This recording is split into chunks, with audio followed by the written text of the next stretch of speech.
Ada satu orang di antara kita mungkin tahajudnya 10 rakaat setiap malam, duhanya 12 rakaat setiap pagi, baca Qur'annya one day one juz, satu hari satu juz, malamnya one night one juz, satu malam satu juz. Satu keluarga di antara kita nih puasanya luar biasa Senin Kamis. Satu keluarga berpuasa Senin Kamis. Tak cukup puasa Senin Kamis, dia puasa Nabi Daud. Sehari puasa, sehari tidak, sehari puasa, sehari tidak. Tak cukup dia puasa Nabi Daud, dia puasa-puasa sunnah lainnya. Istrinya nutup aurat dengan sempurna, pakai nikob, pakai cadar, pakai purda, pakai manset, pakai kos kaki. Suaminya 5 waktu ke masjid tak tertinggal takbiratul ula. Anak-anaknya di pondok pesantren hafiz dan hafizah. Tiap pagi berinfak, tak pernah menggunjing orang. Quran terjaga, aurat terjaga, tahajud terjaga, 5 waktu terjaga, duha terjaga, Quran terjaga, puasa terjaga. Sempurna satu keluarga amalnya. Tapi sudah 8 tahun dia tak tengok ayah ibunya. Sudah bertahun-tahun dia tak nyapa kedua orang tuanya. Sudah bertahun-tahun dia tak berhubungan baik dengan ayah ibunya. Sudah berminggu-minggu dia berkelahi dengan ayah ibunya.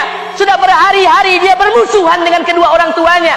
Maka anak seperti ini, seluruh amal yang mereka kerjakan tertolak di sisi Allah Subhanahu wa taala, tidak akan diterima Allah. Sebaliknya, kalau ada di antara kita hari ini yang pandai melayani ayah ibunya, tidak ada uang ayah ibu dia kasih uang, tak ada rumah ayah ibu dia buatkan rumah, sakit ayah ibu dia bawa ke rumah sakit, dirawat ayah ibunya dia jaga, kotoran ayah ibunya dia bersihkan pakai tangannya sendiri. Ada di antara kita hari ini yang membersihkan kotoran ayah ibunya lebih dia nikmati daripada makanan yang ia sukai. Begitu luar biasanya dia melayani ayah ibunya, tapi dia tinggalkan sholat, dia injak-injak perintah Allah, dia tinggalkan perintah Allah dengan mutlak. Maka kebaikan satu orang anak ini kepada ayah ibunya seluruhnya tidak diterima Allah Subhanahu wa taala. Atau jangan-jangan inilah yang menjadi penyebab amal kita tak diterima Allah. Atau jangan-jangan inilah yang menjadi penyebab amal kita tertolak di sisi Allah. Kita sholat juga, kita sujud juga, kita puasa juga, kita ngaji juga, kita dengarkan ceramah juga. Maka oleh karena itu, Pak, Bu, ayah kita tuh tinggal di kampung, ayah ibu tinggal di kampung sana. Terkadang ayah ibu kita tak sekolah, SD, SMP, SMA tak tamat. Dia sekolahkan kita SD, SMP, SMA, S1, S2, S3 dengan harapan hidup kita lebih baik daripada keadaan dia sekarang. Tapi apa yang membuat kita jarang untuk menjenguk mereka? Saya ingin sampaikan buat kita bersama. Ayah ibu kita tak tahu kita ni eselon 1, eselon 2, Pak. Ayah ibu kita tak tahu pangkat PNS kita 3A, 3B, 3C, 3D, 4A, 4B, 4C, 4D. Ayah ibu kita tak tahu kita ni public figure. Ayah ibu kita tak tahu dan tak mau tahu. Yang dia tahu kita ni anaknya. Ayah ibu kita tak tahu kita punya sawit berapa. Ayah ibu kita tak butuh mobil kita. Dia tak butuh rumah kita. Tapi yang dia butuhkan kita. Apa yang membuat kita jarang untuk menjenguk mereka?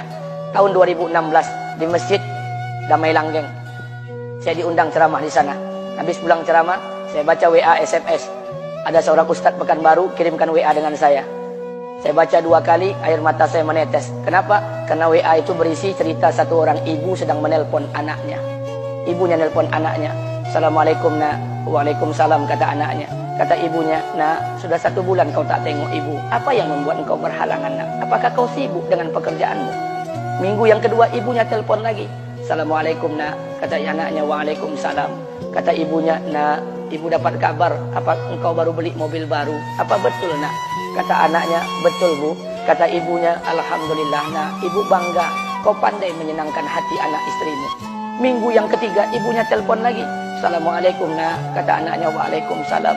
Kata ibunya, nak, ibu dapat kabar bahwa engkau baru beli rumah baru. Apa betul nak? Kata anaknya, betul bu. Kata ibunya, alhamdulillah nak, ibu senang kau bertanggung jawab dengan anak istrimu. Minggu yang keempat ibunya telpon lagi. Assalamualaikum nak. Waalaikumsalam.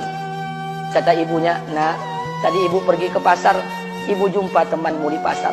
Kata temanmu di pasar, temanmu banyak bercerita tentang kamu. Kata temanmu tadi, kamu baru beli anak anjing seharga 40 juta dari negeri Belanda. Apa betul nak? Kata anaknya, betul. Kata ibunya, nak, dengarkan pesan ibu untuk terakhir kalinya. Apa pesan ibunya?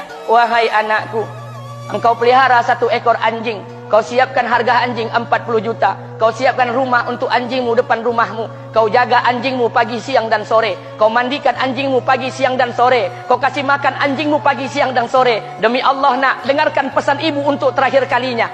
Apa kata ibunya? Demi Allah nak, demi Allah, Kalau seandainya Allah menciptakan ibu, kalau seandainya Allah menciptakan ibu untuk yang kedua kali di muka bumi ini nak, demi Allah, ibu tak ingin terlahir sebagai manusia. Ibu ingin lahir sebagai seekor anjing, biar berada depan rumahmu dan melihat wajahmu setiap hari. Ibu kita tak butuh harta kita, Pak. Dia tak butuh uang kita, dia butuh kita. Apa yang membuat kita jarang untuk menjenguk mereka? Pantas hidup kita tidak berkah, pantas rumah tangga kita tidak sakinah, karena hubungan dengan ayah ibu kita rusak selama ini. Masih ada kesempatan, masih yang jauh telepon, yang dekat kunjungi mereka. Demi Allah, kita butuh keberkahan doa mereka. Yang sudah meninggal, ziarahi kuburnya dan doakan mereka. Imam As-Syafi'i berkata, apa kata Imam As-Syafi'i? Manusia zalim, manusia bodoh, kalian tak tahu apabila ayah dan ibu kalian mengangkat tangan di malam hari, dia berdoa kepada Allah untuk anaknya. Doanya cuma sekali, malamnya cuma sekali, hanya sekali saja doanya. Apa kata Imam Syafi'i? Sekali doa ayah dan ibu kalian sudah cukup bagi Allah untuk menjadikan kalian anaknya berkah dunia akhirat. Hari ini berapa banyak doa ayah dan ibu kita, tapi tidak ada keberkahan buat anak mereka. Kenapa? Hati mereka tersakiti. Maka pulang, Pak, cari mak bapak kita. Kita punya rumah hari ini, Bu, kita punya rumah, punya harta, punya uang, punya pekerjaan, punya kekayaan, punya sawit. Kita jadi orang hari ini, jadi pegawai, bukan kena sarjana kita, Pak. Kita jadi orang hari ini bukan kena otak kita. Kita jadi orang hari ini bukan kena kepintaran kita. Kita jadi orang hari ini jangan-jangan kena keberkahan doa ayah dan ibu kita yang tak pandai tulis baca di kampung sana. Cari mak bapak kita, Pak. Demi Allah, kita butuh keberkahan doa mereka. Apa guna di kehidupan dunia sementara Allah tidak ridho dengan kehidupan kita? Pantas amal kita tertolak di sisi Allah. Maka pulang ke rumah, cari mak dan bapak kita yang masih hidup, duduk bersama mereka. Kalau seandainya kita tak bisa membahagiakan mereka, jangan pernah menyusahkan mereka. Kalau seandainya kita tak bisa membuat mereka tertawa, jangan pernah membuat mereka menangis. Demi Allah, kita hanya punya satu ayah kandung, kita hanya punya satu ibu kandung. Tidak akan ada ayah kandung yang kedua, tidak akan ada ibu kandung yang kedua. Harta kita cuma satu, ayah kita cuma satu, ibu kita cuma satu. Tidak akan ada ayah kandung yang kedua, tidak akan ada ibu kandung yang kedua. Pangkat jabatan bisa dicari, harta bisa diraih, kesempatan membahagiakan ayah dan ibu kita hanya sekali di kehidupan dunia ini, Pak. Pulanglah. Ketika mereka memanggil, tinggalkan istri, tinggalkan pekerjaan, tinggalkan semua proyek kita. Demi Allah, datangi mereka. Kata Nabi, sesaat kalian duduk bersama ayah dan ibu kalian akan mendatangkan keberkahan. Kenapa kalian tidak duduk bersama mereka? Jangan-jangan inilah yang menjadi penyebab amal-amal kita tertolak di sisi Allah.